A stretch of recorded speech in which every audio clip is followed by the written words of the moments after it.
On se penche maintenant sur une des candidates qui sera justement face à Jules Hawata dans la 3e circonscription, Myriana Red-Arbelo, qui a entamé une tournée au Rarumat-Ey, l'occasion de présenter ses priorités et ses engagements sur le terrain. Roni Moufat l'a suivi à Huahine, reportage.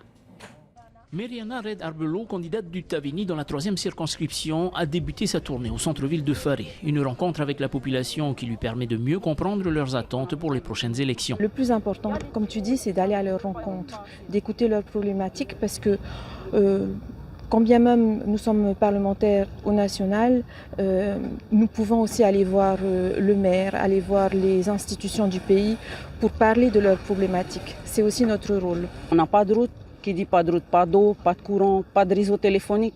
Si on a des soucis de santé ou quoi, on est obligé de prendre notre bateau et d'aller carrément à la balise rouge à Teil pour pouvoir appeler les pompiers parce qu'il y a du réseau à cet endroit. C'est mieux, ils viennent en personne et de leurs propres oreilles, ils entendent ce que nous vivons nous et de ce dont on a besoin. Cette tournée est également une occasion pour cette native des Rarumat-Ey de rappeler à la population son rôle au sein de l'Assemblée nationale et de souligner l'importance de la continuité des dossiers qu'elle a portés depuis 2022, notamment la commission d'enquête parlementaire sur les conséquences des essais nucléaires en Polynésie. C'est une de mes priorités, si ce n'est pas la principale. Le nucléaire vient s'imposer à nous. Je ne cherche pas le nucléaire spécialement, mais les gens viennent à moi et me parlent du CEP. Donc c'est une question qu'il faut absolument traiter.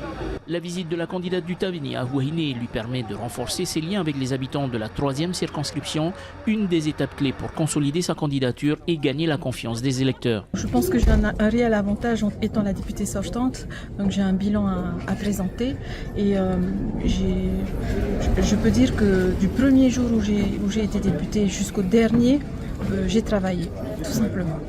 Travailler pour la population, pour les Polynésiens, pour ce réflexe outre-mer qu'on demande à l'Assemblée nationale avec tous les députés ultramarins, c'est qu'à chaque texte de loi que l'État, que le gouvernement propose, c'est de penser à l'outre-mer. Sa tournée à Huahine s'est conclue par une réunion publique. Accompagnée de sa délégation, Myriana Red-Arbelo poursuit son travail de terrain à Raiatea, son île natale.